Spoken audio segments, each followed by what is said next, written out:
नमस्कार विद्यार्थियों, मैं मुकेश साहू मेवाड़ की पावनधरा भिलवाड़ा से आप सभी का हार्दिक स्वागत अभिनंदन करता हूं। आज हमारी जो क्लास चलेगी GK by Mukesh Sahu channel पर, वो चलेगी विश्व के महाद्वीप। कौन सी चलेगी साथियों? विश्व के महाद्वीप।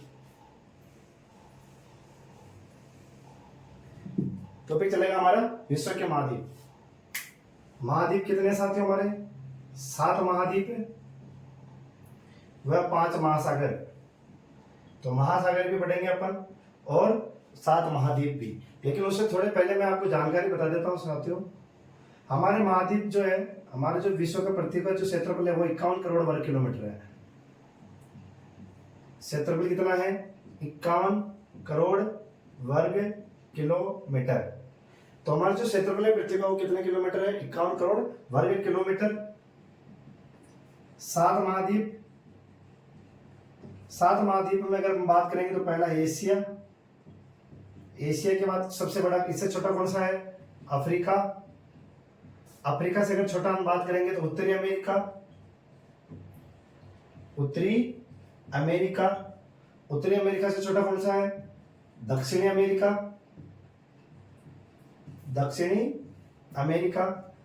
छठे नंबर पे कौन सा हो जाएगा? यूरोप। और 7वें पर हो जाएगा आपके, 5वें नंबर, सॉरी 5वें होगा आपके अंटार्कटिका। 6ठे हो जाएगा यूरोप। और 7वें हो जाएगा आपका ऑस्ट्रेलिया महाद्वीप। ये क्षेत्रफल की दृष्टि से साथियों। कौन सी दृष्टि से?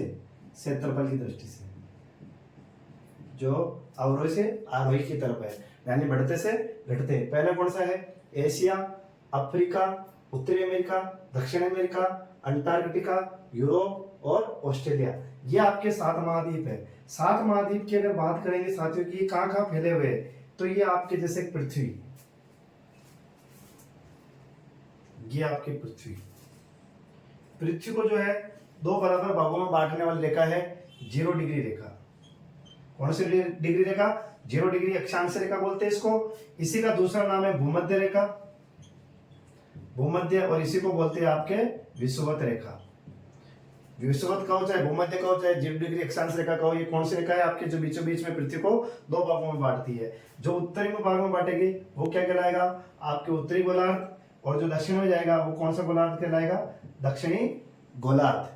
तो आपके 2 गोलार्धों में बांटती है 0 डिग्री, आपके उत्तरी गोलार्ध और दक्षिणी गोलार्ध। अब आपको पता है साथियों, जल यहां पर भी है, जल यहां पर भी है, स्थल यहां पर भी है और स्थल यहां पर भी है, दोनों जगह है। लेकिन आपको पता होना चाहिए साथियों, दोनों में स्थल और जल के अंदर अंतर पाया जाता है।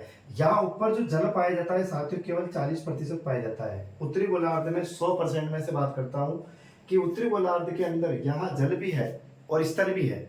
और अगर इन दोनों को जोड़ के 100% होता है, उत्तर उत्तर की बात कर रहा हूँ, तो उत्तर में जल कितना परसेंट है? 40%। जबकि स्थल कितना परसेंट है? 60%। यानी कि यहाँ स्थल ज्यादा है या जल ज्यादा है? तो सीधी बात, स्थल ज्यादा है। कितने परसेंट है टोटल? 60%। और जल कितना है? 40, जिससे कितना परसेंट ज्यादा है आपके? 20% स्थल ज्यादा है। जबकि दक्षिणी गोलार्ध के अंदर जाएंगे तो 81% जल है। जल कितने प्रतिशत है साथियों? 81%। जबकि स्थल जो है आपके 19% है मात्र। कितने प्रतिशत? 19%। तो आपके यहाँ से पता पड़ता है साथियों, जल यहाँ कई मात्रा में बैठा हुआ है। जबकि स्थल कितने परसेंट है? 19%। जबकि पूरे पृथ्वी का हमारा क्षेत्रफल कितना है? 51 करोड़ वर्ग किलोमीटर, जिसमें उत्तरी गोलार्ध में स्थल 60% है, नीचे 19% है, और जल कितना परसेंट है? 40। और जल नीचे कितना? 81%। अगर ऑल ओवर जल की बात करें, कुल जल 100% है। 100% में से 43% जल उत्तरी गोलार्ध में है।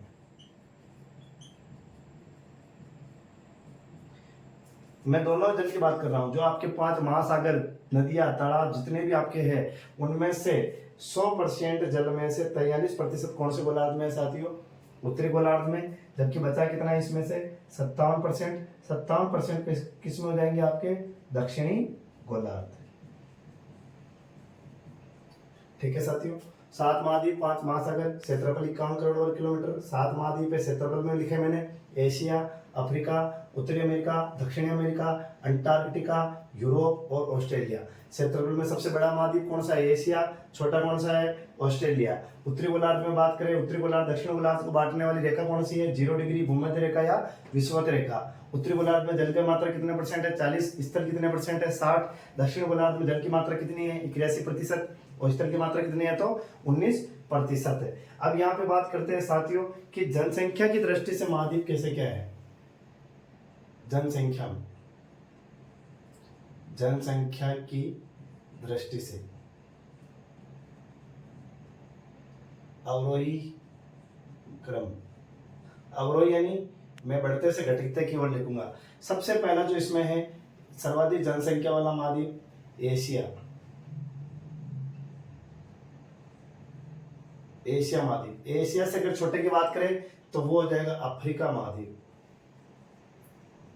कौन सा महाद्वीप? अफ्रीका महाद्वीप। अफ्रीका से अगर आप छोटा देखोगे, इससे नीचे जाओगे आप तो आपको देखेंगे आप तीसरे पे आपके आएगा यूरोप महाद्वीप। जनसंख्या में कौन सा आ जाएगा? यूरोप। यूरोप के बाद जाएंगे हम उत्तरी अमेरिका। उत्तरी अमेरिका के बाद 5वें नंबर पे जाएंगे दक्षिणी अमेरिका।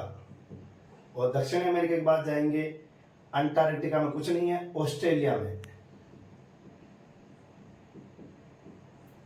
कौन से में? ऑस्ट्रेलिया में। तो साथियों यहाँ पे एक चीज देखो आप, क्षेत्रफल में भी सबसे बड़ा एशिया है, जनसंख्या में भी बड़ा एशिया ही आपके। क्षेत्रफल में छोटा कौन सा है? ऑस्ट्रेलिया। और जनसंख्या में भी छोटा कौन सा है? ऑस्ट्रेलिया। यानी कि बड़े और छोटे में अगर जनसंख्या में बात करो या क्षेत्रफल में बात करो तो दोनों में क्या हो जाएंगे आपके साथियों? बड़ा तो एशिया हो जाएगा, छोटा क्या हो जाएगा आपके? ऑस्ट्रेलिया। तो थोड़ा यहाँ पे थोड़ा ध्यान देना साथियों, ठीक है। आपकी जो अगली स्क्रीनशॉट ले लीजिएगा, लेना चाहो तो।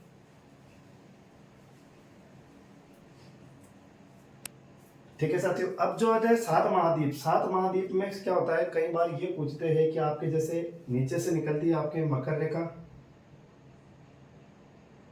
उत्तर से निकलती है 23.5 डिग्री कर्क रेखा, और यहीं से 66.5 डिग्री आर्कटिक वृत्त, नीचे से भी 66.5 आर्कटिक वृत्त। ये कितने हो जाएगा?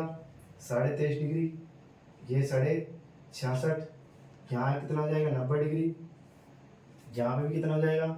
90 डिग्री। ये 66.5 डिग्री उत्तरी अक्षांश हो जाएगी, उत्तर में स्थित है। यह दक्षिणी अक्षांश हो जाएगी क्योंकि यह दक्षिण में स्थित है। और ये भी 23.5 डिग्री उत्तरी अक्षांश, और ये भी 23.5 डिग्री दक्षिणी अक्षांश। इसको आप क्या बोलते हो? मकर।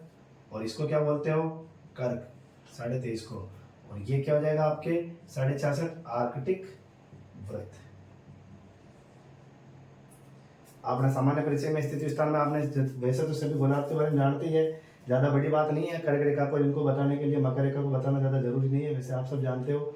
23.5 डिग्री उत्तरी अक्षांश जो होती है उसे कर्क रेखा कहते हैं, 23.5 डिग्री दक्षिणी अक्षांश को मकर रेखा कहते हैं, 66.5 उत्तरी अक्षांश को आर्कटिक, और 0 डिग्री तो आपको पता ही है, 0 डिग्री भूमध्य रेखा, विषुवत रेखा, और 0 डिग्री अक्षांश रेखा। तो साथियों आगे चलते हैं हम, ठीक है।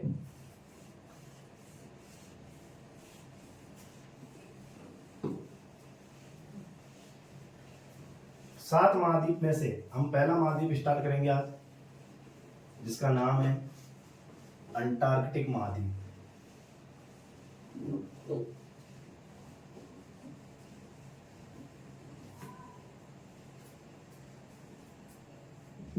पहला महाद्वीप कौन सा है साथियों? अंटार्कटिक महाद्वीप। अंटार्कटिका महाद्वीप। सबसे पहले इसी की बात करते हैं। सबसे पहले तो इनके बारे में विशेषता जाननी होगी कि इसकी विशेषता क्या है। सबसे पहली विशेषता तो ये है, विश्व का 5वां सबसे बड़ा महाद्वीप, विश्व का 5वां सबसे बड़ा महाद्वीप कौन सा है? अंटार्कटिक महाद्वीप, विश्व का 5वां सबसे बड़ा महाद्वीप। दूसरा, हमने अभी देखा था थोड़ी देर पहले, क्या ये जनसंख्या में गिना गया था क्या साथियों? नहीं गिना गया था। इसका मतलब यहाँ पे क्या नहीं पाई जाती? जनसंख्या। जनसंख्या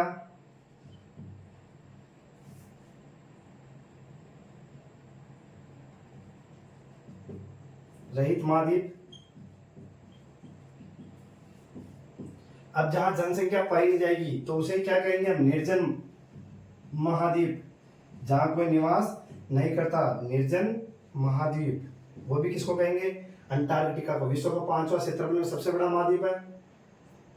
जनसंख्या रहित महाद्वीप है, निर्जन महाद्वीप। चौथा, अब ये सबसे दक्षिणी महाद्वीप है, सबसे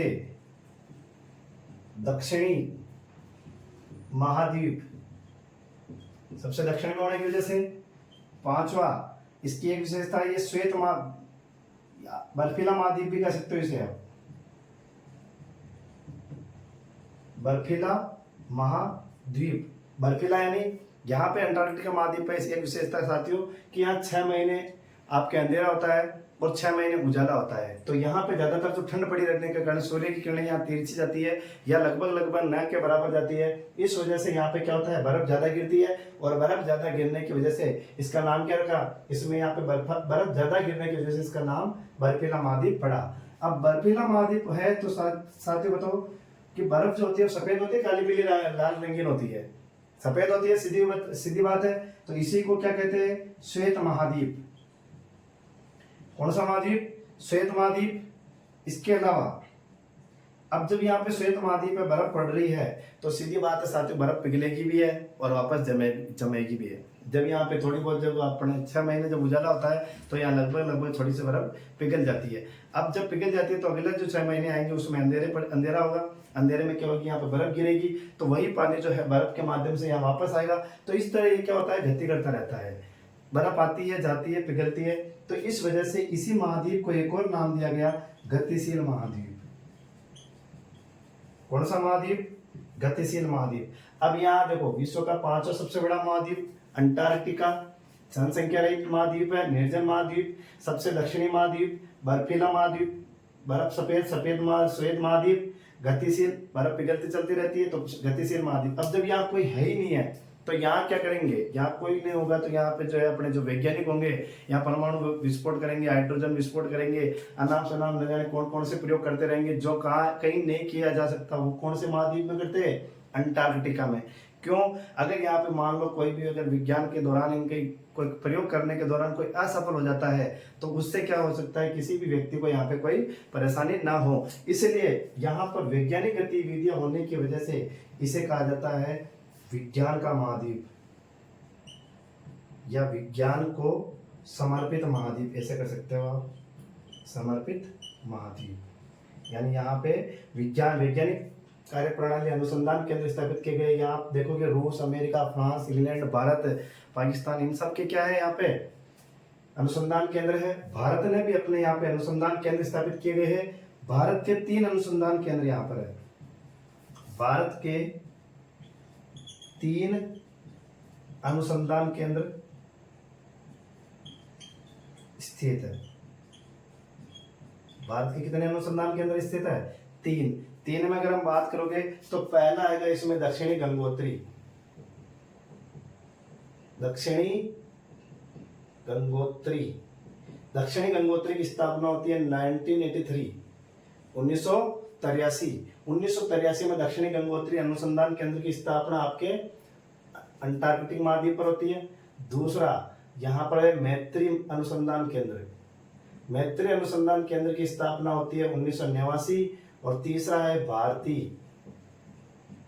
की स्थापना होती है 2012। तो आपके जो अंटार्कटिक महाद्वीप में जो अनुसंधान केंद्र है वो 3 है, दक्षिणी गंगोत्री, मैत्री, भारती। स्थापना 1983, 1989, 2012 यहाँ पे स्थापना हुई थी। इसके अलावा यहाँ देखोगे तो साथियों नोट आगे एक चीज लिख सकते हो आप, नोट है हिमाद्री अनुसंधान का केंद्र कहाँ है? हिमाद्री अनुसंधान केंद्र ये कहाँ है? ये आप मुझे कमेंट में करके बताओगे। कहाँ बताओगे? कमेंट में। हिमाद्री अनुसंधान केंद्र कहाँ स्थित है ये मैं आपके लिए छोड़ रहा हूँ। हालांकि मुझे आंसर पता है लेकिन मैं आपको नहीं बताऊंगा, ये आपके ऊपर छोड़ता हूँ कि हिमाद्री अनुसंधान केंद्र कहाँ स्थित है। ठीक है साथियों, मैं यहाँ क्वेश्चन मार्क लगा रहा हूँ। अगली क्लास आएगी तब मैं आपको आंसर बताऊंगा, लेकिन मैं आपसे रिक्वेस्ट करूंगा कि इसका जवाब आप ज्यादा से ज्यादा कमेंट में करें। ठीक है साथियों, और आपसे एक निवेदन है, अगर क्लास अच्छी लग रही हो तो आप इसे शेयर कर सकते हैं अपने दोस्तों को, अपने साथियों को, ताकि वो भी इस क्लास का ज्यादा से ज्यादा लाभ प्राप्त कर सके। इसके अलावा देखो साथियों, अंटार्कटिक महाद्वीप में क्या क्या चीजें, यहाँ पे 98% बर्फ पाई जाती है। सबसे पहले तो इसकी खोज देख लेते हैं। खोज की थी यहाँ पे जेम्स कुक ने। किसने की थी? जेम्स कुक ने 1773 में। 1773 में अंटार्कटिक महाद्वीप की खोज करता अगर पूछे तो वो जेम्स कुक के साथियों 1773 में खोज की थी। 1773 में क्या होता है आपके, 1773 में ही आपके पता हो तो साथियों, वारेन हेस्टिंग बंगाल के गवर्नर जनरल बने थे। तो जेम्स कुक ने क्या किया, 1773 के अंदर आपके अंटार्कटिक महाद्वीप की खोज की थी। अब अंटार्कटिक महाद्वीप की खोज की थी तो लेकिन जेम्स कुक मुख्य भूमि पर नहीं गए। जेम्स कुक मुख्य भूमि पर नहीं पहुंच पाए। आपसे निवेदन करूंगा साथियों, अगर आपके पास एटलस की बुक नहीं है विश्व महाद्वीप के, अगर ये नक्शे वाली मैप वाली, तो आप जल्द से जल्द कल ही आप उस किताब को ले आइए, ताकि आपको ये जो सारी चीजें हैं वो ये आपको एटलस के मैप से ज़्यादा अच्छी तरह से समझ में आएगी, ताकि अगली जब हमारी क्लास होगी तो उसमें ज़्यादातर आपको मैप की ज़्यादा जरूरत पड़ेगी। अंटार्कटिक महाद्वीप में तो चलो ठीक है, छोटा है तो इतना आपको इतना महत्व फर्क नहीं पड़ेगा, बिना नक्शे के भी आप इसे याद कर सकते हो। लेकिन अगली जो क्लास होगी उसमें आपको क्या करना पड़ेगा साथियों, आपके एटलस के मैप के बिना मैं आपको ज़्यादा नहीं समझा सकता। तो आपके पास अगर एटलस होगा तो मैं आपको आसानी से पूरी आपके जो विश्व के 7 महाद्वीप है उन्हें मैं आपको आसानी से समझा दूंगा। देखो खोज किसने की थी? जेम्स कुक ने। जेम्स कुक मुख्य भूमि पर नहीं पहुंच पाया, ये तो खोज हुई। मुख्य भूमि पर पहुंचने वाले पहले व्यक्ति वह है विलियम शोसेन।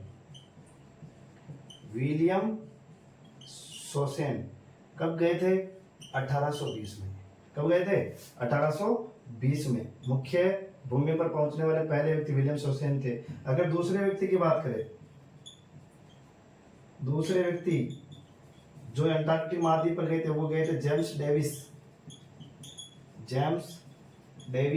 कब गए थे? 1821। दूसरे व्यक्ति जेम्स डेविस थे जो 1821 में गए थे। अगर बात करें भारतीय की,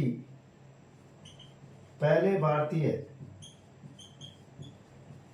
जो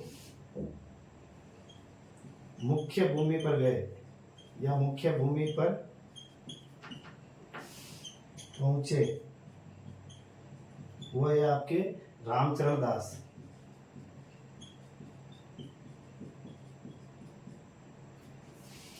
ठीक है साथियों, एक बार आप इसके स्क्रीनशॉट ले लीजिए।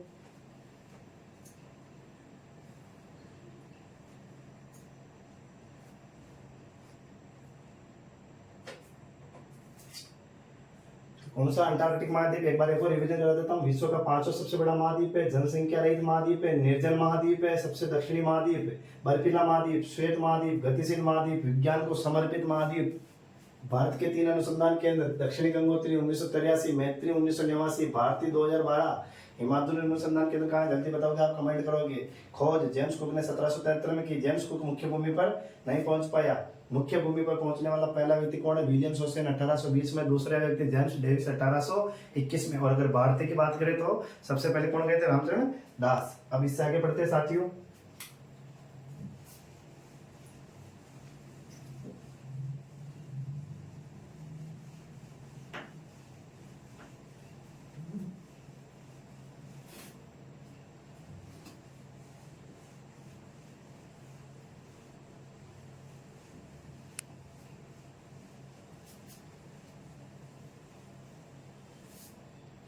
दो क्या है, अगर आपके पास एटलस है तो थोड़ा ध्यान से देखना। अंटार्कटिक पर 98% बर्फ है। 98% भाग बर्फ से ढका हुआ है।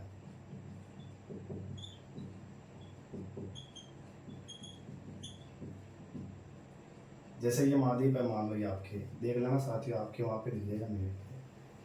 मैं थोड़ा समझा नहीं पाऊंगा, लेकिन आपको समझाने के तौर पे इस खेल में बता रहा हूँ आपको कि इस तरह आपके महाद्वीप है। महाद्वीप में एक तो आपको सागर दिखेगा, रोज सागर, एक दिखेगा यहाँ पे बेडियल सागर, यहाँ आपको एक जगह दिखेगी साथियों, दक्षिणी ध्रुव। एटलस में देखते रहिए आप। रोज सागर वेडेल सागर ऊपर नीचे हो सकते हैं थोड़ा, वैसे तो यही होना चाहिए रोज सागर, लेकिन फिर भी देख लेना ना। रोज सागर, वेडेल सागर, दक्षिणी ध्रुव, और यहाँ पर एक द्वीप होगा साथियों, देखो पामर द्वीप या पामर प्रायद्वीप। ठीक है, दक्षिणी ध्रुव, पामर प्रायद्वीप, रोज सागर, वेडेल सागर। अब जो ये आपके ये पामर प्रायद्वीप है, ये तीन ओर से जल से घिरा है। किससे घिरा है? जल, जल और जल। जो तीन ओर से जल से घिरे होते हैं उसे क्या कहते हैं? प्रायद्वीप कहते हैं। तीन ओर से जल से जो घिरे होते हैं उसे क्या कहते हैं? आपके प्रायद्वीप कहते हैं। इसका नाम क्या है? पामर प्रायद्वीप। यहां लिख रहा हूं मैं, पामर प्रायद्वीप, पामर प्रायद्वीप। इस महाद्वीप का सबसे बड़ा प्रायद्वीप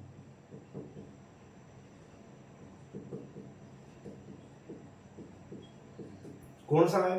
पामर प्रायद्वीप। जो तीन ओर से जल से घिरा है तो ये आपके पामर प्रायद्वीप है, जो अंटार्कटिक महाद्वीप पर स्थित है। और ये महाद्वीप सबसे बड़ा प्रायद्वीप कौन सा है? आपके पामर प्रायद्वीप। अब पामर प्रायद्वीप जो 18% भाग बर्फ से ढका है आपके अंटार्कटिका में, यानी कि 2% कहीं ना कहीं ऐसा भाग है जो किससे नहीं गिरा है? बर्फ से। ये आपके ये पामर प्रायद्वीप है, तीन ओर जल से गिरा है, तो यहाँ पे क्या है? बारिश वारिश आती रहती है, तो जिस वजह से यहाँ पे बर्फ लगभग नहीं जम पाती है।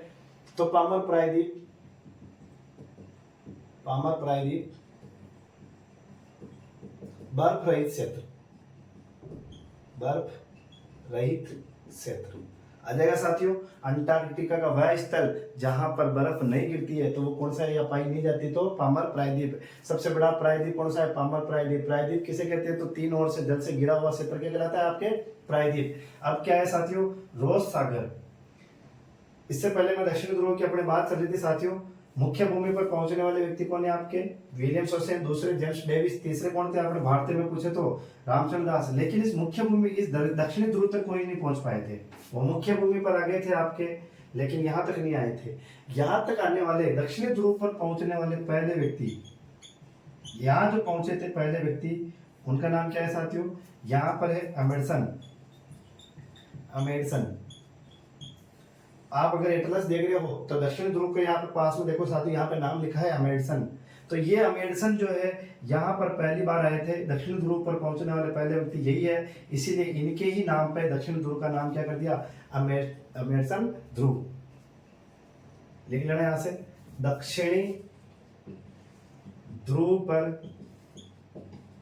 पहुंचने वाले पहले व्यक्ति वो कौन हो जाएगी? अमेंडसन। ठीक है। अगर यहीं पर अमेंडसन की बात करें, दक्षिण ध्रुव पर अगर पूछे भारतीय कौन था, तो यहाँ है भारतीय का अगर पूछे तो साथियों करना गिरिराज सिरोही। गिरिराज सिरोही, गिरिराज सिरोही यहां लिख देता हूं। दक्षिणी ध्रुव पर, दक्षिणी ध्रुव पर पहुंचने वाले पहले भारतीय गिरिराज सिरोही। गिरिराज सिरोही। ठीक है साथियों, तो ये आपके अंटार्कटिक महाद्वीप थोड़ी सी निकाल लेता हूं।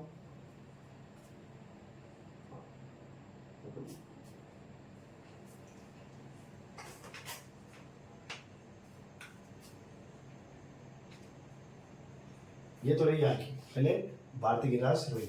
अब इसमें क्या है साथी? रोज सागर, पामर प्रायद्वीप की बात हो चुकी थी, दक्षिणी ध्रुव की बात हो चुकी है, अमेंडसन यहाँ आने वाला पहले व्यक्ति है, भारतीय पूछे तो गिरिराज सिरोही। यहीं पर ये एक सागर है, क्या नाम है? रोज सागर और वेडेल सागर। तो कौन कौन से सागर हो जाएंगे अंटार्कटिक महाद्वीप में? अंटार्कटिक महाद्वीप के रोज सागर व वेडेल सागर स्थित, वेडेल सागर स्थित। अब रोज सागर की एक विशेषता है साथियों, विश्व में कहां पे? विश्व में सबसे बड़ा समुद्री जैव सुरक्षित क्षेत्र है ये। समुद्रीय जैव संरक्षित क्षेत्र, संरक्षित क्षेत्र ये भी कौन सा है, ये रोज सागर ही है। विश्व में समुद्रीय है यानी समुद्र के अंदर जीवों को जो संरक्षण दिया गया था वो सर्वाधिक कहाँ दिया गया है, रोज सागर में। रोज सागर में विश्व का सबसे बड़ा समुद्री जैव संरक्षित क्षेत्र स्थित है। रोज सागर मोस्ट इंपोर्टेंट लाइन है साथियों। रोज सागर विश्व का सबसे बड़ा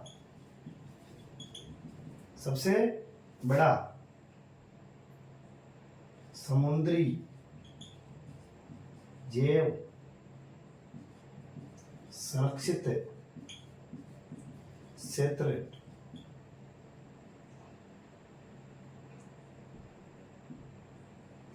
विश्व का सबसे बड़ा समुद्री जैव संरक्षित क्षेत्र है। अंटार्कटिक महाद्वीप 98% भाग बर्फ से ढका हुआ है। पामर प्रायद्वीप इस महाद्वीप का सबसे बड़ा प्रायद्वीप है। पामर प्रायद्वीप पे क्या नहीं पाई जाती, बर्फ। दक्षिण ध्रुव पर पहुंचने वाला पहला भारतीय व्यक्ति अमेरिसन। दक्षिण ध्रुव पर पहुंचने वाला पहला भारतीय गिरिराज सिरोही। अंटार्कटिक महाद्वीप में रोज सागर व वेडल सागर स्थित। रोज सागर की विशेषता क्या है, तो विश्व का सबसे बड़ा समुद्री जैव संरक्षित क्षेत्र है। इसके अलावा और बात करोगे यहाँ पे साथियों, तो यहाँ पे पर्वतमाला जाती है जिसका नाम है क्वींस मोड पर्वत श्रेणी। यहां लिख देता हूं इधर, क्वींस मोड पर्वत श्रेणी। क्वींस मोड पर्वत श्रेणी यहां से गुजर रही है। पर्वतमाला कहीं पाई जाती है, लेकिन यहाँ पे जो ये पर्वतमाला की विशेषता है, इस महाद्वीप की सबसे बड़ी लंबी पर्वतमाला है। इस महाद्वीप की सबसे लंबी पर्वतमाला कौन सी है, क्वींस मोड पर्वत श्रेणी। और इसी पर्वतमाला में यहाँ की अंटार्कटिक महाद्वीप की सबसे ऊंची चोटी विल्सन मैसिफ पाई जाती है। विल्सन मैसिफ, सीधी बात है। अंटार्कटिक महाद्वीप की सबसे लंबी पर्वतमाला कौन सी है, तो क्वींस मोड पर्वत श्रेणी है। और यहाँ की सबसे ऊंची चोटी कौन सी अंटार्कटिक की, तो विल्सन मैसिफ है। यहीं पर एक ज्वालामुखी पाया जाता है, माउंट इरेबस। माउंट इरेबस की विशेषता क्या है, ये आपके अंटार्कटिक महाद्वीप के अंदर एक तो सक्रिय ज्वालामुखी है। कौन सा है, सक्रिय ज्वालामुखी है। कौन, क्या नाम है, माउंट इरेबस। कौन से महाद्वीप में स्थित है, अंटार्कटिक। लेकिन एक विशेषता इसकी ये है, विश्व का सबसे दक्षिणतम सक्रिय ज्वालामुखी। विश्व का सबसे दक्षिणतम यानी दक्षिण के अंदर नीचे है, दक्षिणतम सक्रिय ज्वालामुखी कौन सा हो जाएगा आपके, माउंट इरेबस। इधर लिख देता हूं, साथ में मैं आपको ये मिटा देता हूं ना, यही लिख देता हूं।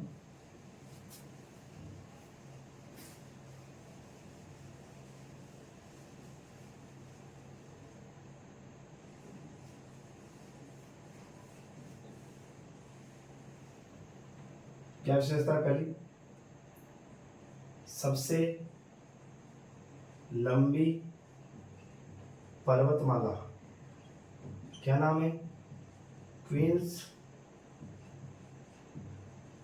मोड पर्वत श्रेणी। सबसे ऊंची चोटी कौन सी है यहाँ की, सबसे ऊंची चोटी माउंट विल्सन मैसिफ। ज्वालामुखी क्या नाम है, यहाँ पे जो ज्वालामुखी पाया जाता है, माउंट इरेबस। क्या विशेषता है माउंट इरेबस की, माउंट इरेबस की एक ही विशेषता भी बताई थी, विश्व का सबसे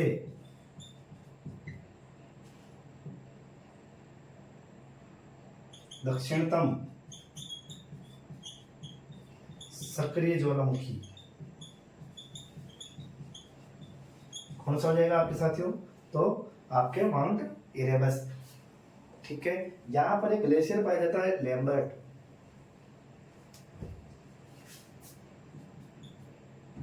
ग्लेशियर लेबर्ट लेबर्ट लेबर्ट की विशेषता क्या है? लेबर्ट की विश्व का सबसे बड़ा ग्लेशियर बर्फ का है, विश्व का, ये लाइन खींच देता है ताकि आपको पता पड़े, विश्व का सबसे बड़ा ग्लेशियर। यहाँ से कई सारे क्वेश्चन निकल सकते हैं साथियों, मोस्ट हर एग्जाम में आपके राजस्थान पुलिस, RAS किसी की तैयारी करो आप, ठीक है। अगर आप राजस्थान में किसी भी एग्जाम की तैयारी कर रहे हो, अगर विश्व के महाद्वीप महासागर है तो अंटार्कटिक महाद्वीप बहुत ही मुख्य महाद्वीप है, जहाँ से कई सारे शानदार सवाल आपके बन सकते हैं, प्रश्न और आए हैं, और जो पेपर गए हुए हैं उनमें भी आपकी इस महाद्वीप से संबंधित कई बार क्वेश्चन किया जा चुका है। तो ग्लेशियर लेम्बर्ट विश्व का सबसे बड़ा ग्लेशियर। इसके अलावा यहाँ पे एक दो चीजें एक और है साथियों, ये मिटा देता, ये लिख देता हूं मैं आप पे, यहाँ लिख लेना साथियों ना। जीव जंतु, एक तो पेंगुइन पक्षी पाया जाता है यहाँ पे, कौन सा पक्षी? पेंगुइन पक्षी। सील व क्रील मछलियां, सील व क्रील मछलियां पाई जाती है यहाँ पे, सील व क्रील मछलियां पाई जाती है। इसके अलावा एक चीज एक और देख लो, यहीं पे लिख देता हूँ एक और बोली, पेड़ पौधे, पेड़ पौधे, लाइकेन व फर्न, फर्न लाइकेन बोल रहा हूँ, जिससे लिख लेना, अगर साथियों समझ में नहीं आया तो लाइकेन फर्न, यहाँ पेड़ पौधे पाए जाते हैं अंटार्कटिका के अंदर।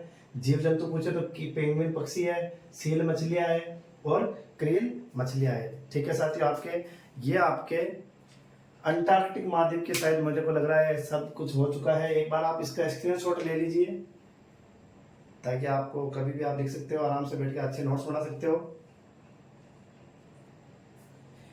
ठीक है साथियों। उम्मीद है आपको क्लास अच्छी लगी होगी।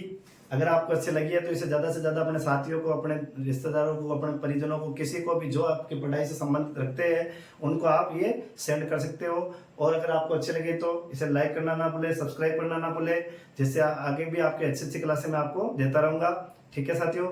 जय हिंद, जय भारत।